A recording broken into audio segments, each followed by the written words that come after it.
Hello, Amazon sellers. In this video, I want to talk to you about the new Amazon coupon fee increases that started officially on June 2nd and what that means for you in terms of profitability and your margin. And the second question we'll answer in this video is how to gauge and how to compare the old fees versus the new fees for coupons, for standard coupons, reorder coupons, subscribe and save, lightning deals, and best deals. And lastly, we'll answer the question how to launch the right coupon strategy or promotion strategy by utilizing historical data. So you definitely want to finish this video till the end to stay on top of your promotion costs and how to use promotions the right way on Amazon. So without further ado, let's jump right into it.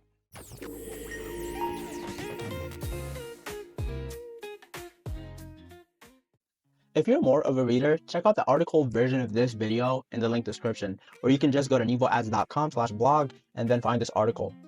I've already written about this early when first Amazon announced it in early April, and it has all of the information that you need to know. So starting with the coupon fee increases, as you know, Amazon only charged a 60 cents redemption fee for a standard coupon, a reorder coupon, subscribe and save, but post June 2nd, Amazon is now charging a $5 flat fee per coupon created, plus a 2.5% of coupon sales, or what they call the variable fee. So they have an example here. If you generate $4,200 in coupon sales, Amazon will charge you $105 for the coupon variable fee, so that will be the 2.5%, plus the campaign fee, that will be the $5, so your total coupon fee comes to $110. So this is great and all, but when I was assessing or when I was dissecting this update, it really doesn't illustrate if the coupon fees cost more or they cost less than the previous fee structure, the 60 cents redemption fee. So I broke this down by looking at different AOV or by looking at different prices for products. And I also compared the old fees, which you can see here in column B, and the new fees, which you can see here from column C and forward. So let's say, for example, you sell 1 unit with the old coupon fee, that will be just a 60 cents redemption. With the new fee, that will be a $5.13. So you have the $5 campaign fee plus the 2.5% variable fee. So the fee initially is a lot more if you're selling just 1, 5, 10 units. But once you start to get to 11 units, if you're selling a low AOV item like $5, now the fee starts to shift. So you can see with the old fee, if you sell 11 units, it's going to be $6.60. With the updated fee structure, is going to be $6.38. So for the most part, the new fee is actually cheaper. However, it could only be cheaper once you start to sell more than 11 units. So I broke this down, and I also use this as a gauge when launching coupon campaigns, just based on my product. Do I assume, or will I expect, or based on historical data, do I normally get a lot of sales? Do I normally get a lot of units sold that will justify the campaign or not? So this is something that I go by a lot recently, and it definitely helps measuring and staying on top of profitability and just gauging the performance and the ROI on such campaigns. For the most part, items that are above $25, like $30, $40, $50, as you can see, everything here is highlighted in red. It just costs a lot more for the new fee structure versus the old fee. For example, here, if you sell 100 units, the old fee will be $60.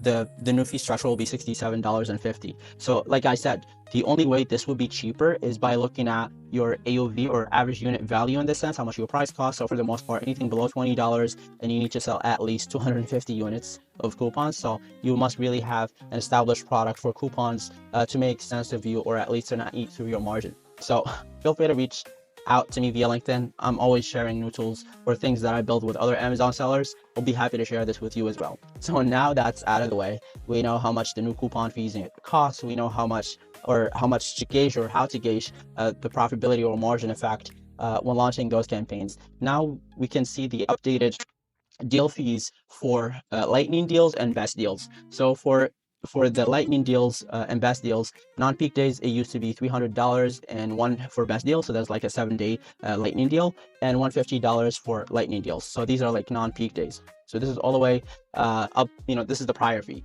However, effective June 2nd, Amazon is charging for non-peak days a $70 per day upfront fee and a variable fee of 1%, and they capped it at $2,000 as far as the cost. So for peak events, however, the fee has increased significantly. It's $1,000 for best deals and $500 for lightning deals. So now that we've gone over the updated cost for Amazon coupons, lightning deals, and best deals, now begs the question of return on investment. Before you create any Amazon promotion, you should always ask yourself, does the cost associated with Amazon coupons, lightning deals, or best deals justify the return on investment?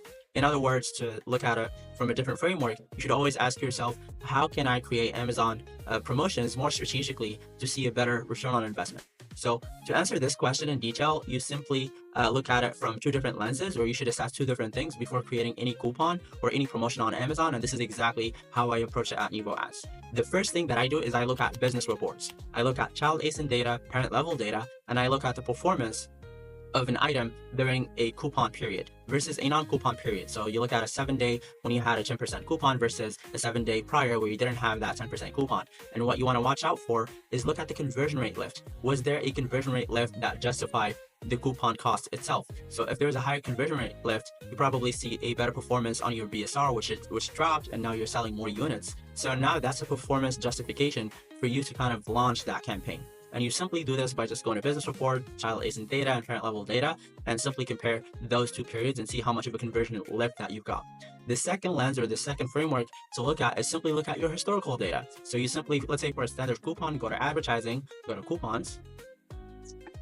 So you simply look at how many sales and how many units you've sold in the past for a product and determine whether the new fee with the 2.5% variable plus 5% campaign fee will be cheaper than the old 60 cents redemption fee. So Amazon has already updated this dashboard, and now they give you the new fee versus the old fee. So you can make comparisons of past coupon campaigns that you've ran versus the new fees that are going to be associated with creating a subscribe and save or standard or reorder coupon. And you do the same comparison when you go to deals as well. So if you're looking to run a lightning deal, for example, Prime Day is coming up, you simply look at past Prime Days and see how many sales you've generated for that particular item, and see whether you would want to pay $1,000 if only you're going to get a $597 in sales back during Prime Day. So you don't want to just create a campaign for the sake of having a badge. You want to assess and determine the cost associated with these new fees that are really exorbitant, especially when it comes to lightning deals and best deals and peak events like Prime Day, where the fees are just so exorbitant that it doesn't make sense for you to run it, especially when you look at the data historically and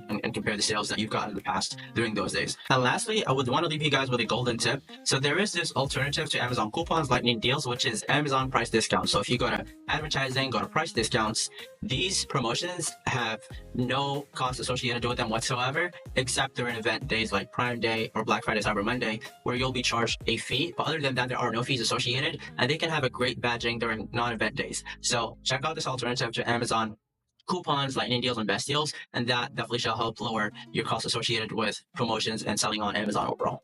And lastly, feel free to check out my book, Tacos Over ACoS, Your Roadmap to Amazon Advertising Strategy, which you can download for free at my website, nevoads.com. And if you're looking to help grow your Amazon sales, feel free to get a complimentary audit by emailing me at support@nevoads.com, and we'll be happy to get started with your complimentary Amazon audit and help your business grow as fast as possible. That's it for me on this video. I look forward to your comments, and I hope you have a wonderful day. All the best.